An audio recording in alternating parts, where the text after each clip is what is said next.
What's going on, my Busho buddies? I'm DeoGenZ, and you're watching my Let's Play of Pokemon+Nobunaga's Ambition. Our ambitions today are as they were the last episode. Training in order to take on numerous nations later. So, no nation will be taken on in this episode.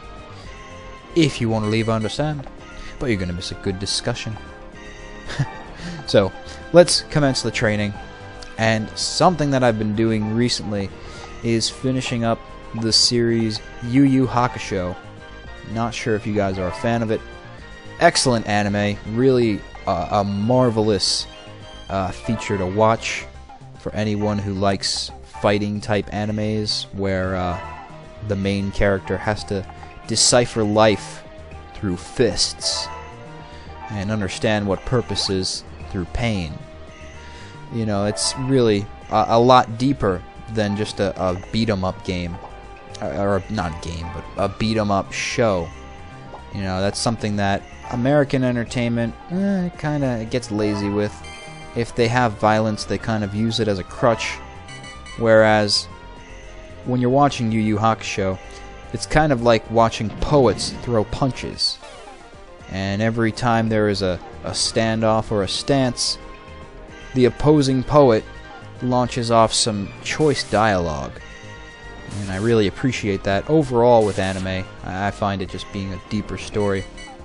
But I finished up that series this week, and man, what a crazy anime. I do not want to ruin anything about it, so yeah, it's kind of hard to even talk about. I want to mention Sensui. Or not Sensui, what am I saying? Sensui. Why would I say Sensui? You know why? Because I saw the picture of his name in my mind, and I mispronounced it, although I've heard it plenty times, and I know it's Sensui. That entire segment with him really was intense. And that's kind of annoying for all of you who do not know the anime. And if you plan on watching it, then cover your ears now, because I can't censor myself anymore, and if I just keep beating around the bush, we're not going to have much to talk about this episode, are we? But basically, Sensui was a spirit detective like Yusuke, the main character, and his job, his role as spirit detective, was to take out demons that were troubling the human world. But when he wandered in on the Black Club, he found a torture chamber for demons. And the most horrid of sights that you could ever imagine he saw. And this really shocked his cerebrum into wondering, what am I even fighting for? Who am I fighting for anymore? You know, these are the supposed demons? Well, they're being tormented by us, humans. Well, what are we? We're not demons, but we're doing some disgusting things. And then he went on to take the Chapter Black tape, which is really not meant for anyone to see, because it's a compilation of humanity's worst moments, the most depraved things that we've done throughout history. He took that all in, and absorbing all that, split his personality into 7 different sensuis. And so he was entirely conflicted. His goal, by the way, why Yusuke had to come into contact with him and had to stop him, was because he was trying to break the barrier between demon world and the human world to let all the hyper-powered demons out. And in his mind, in Sensui's mind, and he's kind of right on this case, we're slowly taking ourselves out. We're slowly killing humanity by our inaction in our environmental destruction, by our ignorance in thinking that economies are what we should be paying attention to. He's very correct in the notion that we are taking ourselves out slowly. He was just planning on making the last moments of humanity interesting by releasing some demons. But that, you know, it's such a fantastic anime. I highly recommend you watch it. The one thing, and this is only for those who have seen it, I want to ask you guys, what did you think of the ending? I don't know. It was epic, don't get me wrong, but it felt rushed. I know it wasn't as vital as maybe the Dark Tournament was, but the tournament for the Decision of Demon World, I would have liked to see some more intermediate battles. Especially against enemies like, or not enemies, but competitors like Makoru, and the guy who inevitably won. I forgot his name, but he was like this red demon with horns and such. You know, it just seemed very rushed. I don't know why. You know, they took so much careful timing and great animation and storytelling to present the Toguro story.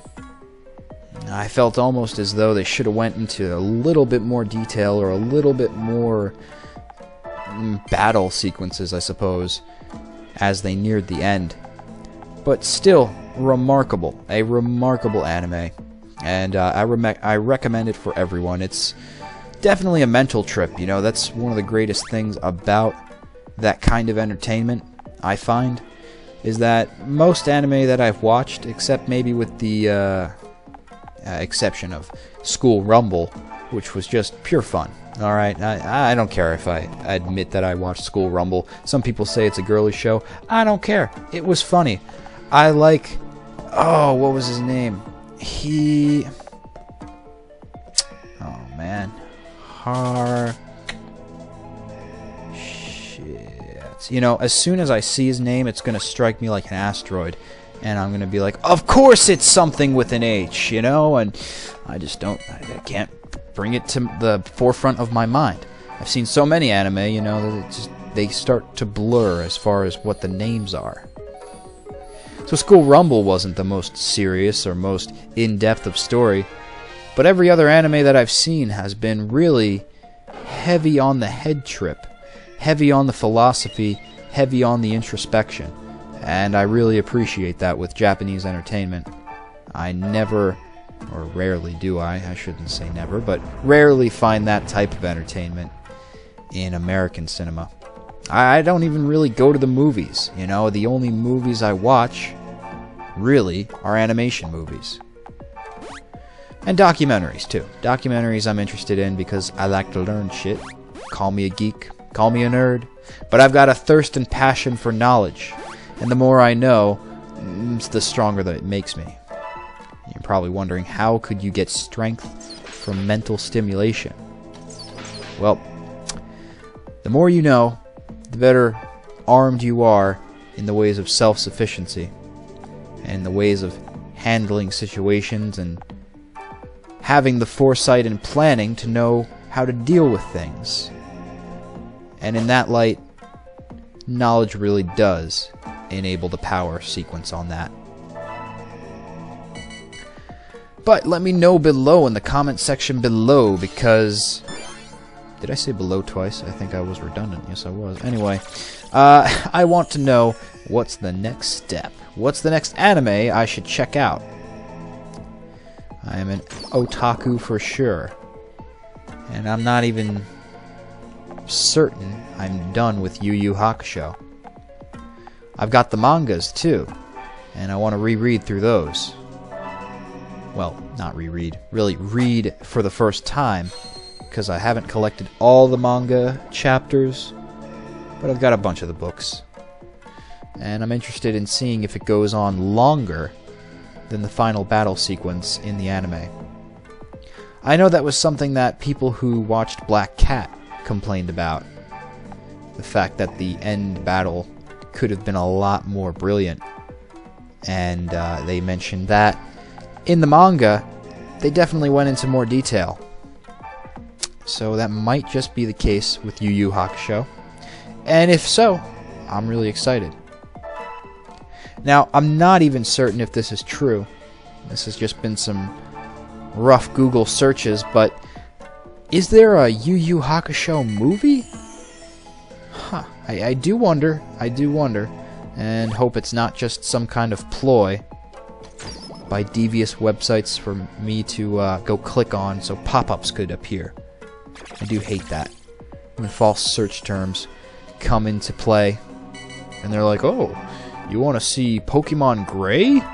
Even though, of course, we all know Black 2 and White 2 are the sequels we should be expecting in June. But those types of sites irritate me. Irritate me to no end. But in other things, not necessarily dealing with Pokemon, I have been burned by the power of fire! Nuclear fire. No, I didn't go to Japan. I didn't sit in the reactor zone. I just sat in the sun. Recently I went to a dune restoration in a nearby town. And when I went there, you know, I go by bike. I like to bike everywhere. I'm very much like the traditional Pokemon trainer. If ever I want to get anywhere quicker, I grab my bike and go. But biking that way and planting dunes alone burnt my neck. Burnt it to a red crisp. I was shocked and scorched. Simultaneously, shocked and scorched. It's like I entered a battle with an Electivire and Magmortar and got my ass handed to me. But I was very surprised because it's April. That's really... I don't think I've ever had that before, where in April I've had a humongous sunburn. I mean, it's not humongous, it's only located on my neck, but boy, is it painful! It does get sometimes into a wincing pain because I've got chronic neck aches. It's a thing that runs in my family. My dad always has migraines, and thanks for him passing on that Y chromosome with appearingly the headache gene attached, I get them too. So oftentimes I like to crack my neck by just going side to side, and it releases the tension. Not with the sunburn. If I do that, it feels like somebody's tearing my skin off of my flesh and bones. So, kind of shocked, very disturbed, if you will, that already I'm getting such caustic sun damage in April. Makes me a little hesitant about this summer. Believe me, I, as much as the next person, want to enjoy fun in the sun. But with the dwindling atmosphere, I don't feel as protected. And here's something that's actually a kicker I learned in environmental science. The sunscreen that you can get everywhere only protects against UVB rays and not the destructive UVA rays. The only thing that could really block UVA rays is that stuff that lifeguards put on their noses, that white stuff. So you could go out on the beach completely coated in white goo, which is disgusting. Or you could wear clothes. You could wear something that light can't penetrate, which sucks because even a little bit of skin exposed, like my neck, my friggin' neck, it turns into a redneck instantly. No arguments had. The sun doesn't want to hear it. The sun has no time for your bullshit. It is just burning unjustly. Not really. It doesn't have any justice. Justice is a consciousness construction that we've created. And that was something also interesting with the Sensui battle. You know, I've been thinking more about that battle and that sequence in Yu Yu Hakusho than even the last battle. Because it really got into the idea, well, what does consciousness allow us to do? If you look at it, consciousness allows us to redefine things in our head, put new symbols attached to them, and add different, perhaps even false, meaning to things. I have no idea what this clown does. Yes? Answering questions? What are we doing? Okay, something happened. Oh, and we're excited! Alright, cool. Alright, don't know what happened. Anyway, back to what I was saying with consciousness, is that it allows us to justify inhumane actions, as we might think of it as. Consciousness allows us to construct different realities around ourselves, even though we're all sharing the same experience to an extent. there's something I mentioned a while back, and it got a lot of hatred because I talked about religion. But I'm not going to do that in this video. Don't worry, you don't have to thumbs me down and run away instantly. But reality tunnels, something proposed by Robert Anton Wilson, a brilliant philosopher. You can check out his videos on YouTube. Not his videos, but videos of his talks that were posted to YouTube. It's a really enlightening procedure. He talks about reality tunnels in that our versions of realities are completely different from everyone around us. And the reason for that is due to our upbringing. It's due to our own completely unique biological signature with our genes. You know, it's big time perception. It's all about perception. That's all reality is what you perceive. A blind person has no perception of this type of sights or type of high-quality graphics, for example, like an HD television can present. They don't have a perception. That's not a reality that they share. But one that you don't share, that a blind person may have, is an enhanced auditory sensory area. They may be able to pick up on the shape of a room just by sound, if they are well practiced and experienced in being blind. Of course, if it's someone who's just recently turned blind, it could be a little disabling. But the point is, the grass appears green to me, is really what more people should be saying than directly, demonstratively saying stating that it is green. Because to someone else, the grass could look blue. The grass could look yellowish green. The grass could look purple. It's all about the person's perception and what in their upbringing brought their bodies to those conclusions. But that's why we have such hard times and difficulties overall as a species. We act like we're so advanced because we have something called language. But here's something else that Robert Anton Wilson said that was very on point. The map is not the territory, meaning that you can't be lost in the symbolism. You can't be lost in the key legend and take that at face value for what the forest is. The forest is full of activity, live organisms that may damage you, like grizzly bears. Vegetation that doesn't appear on the map. There's no symbol for it, so don't mistake the map for the territory. Don't mistake language, the symbols we use to express our intent, to express our meaning, our emotions. Don't take the symbols as seriously, because they're just a method of relaying a story to everyone who is experiencing a different reality simultaneously. And it's very interesting because in a way you can kind of look at it as everyone who is not you is an NPC. An NPC in gaming stands for non-playable character.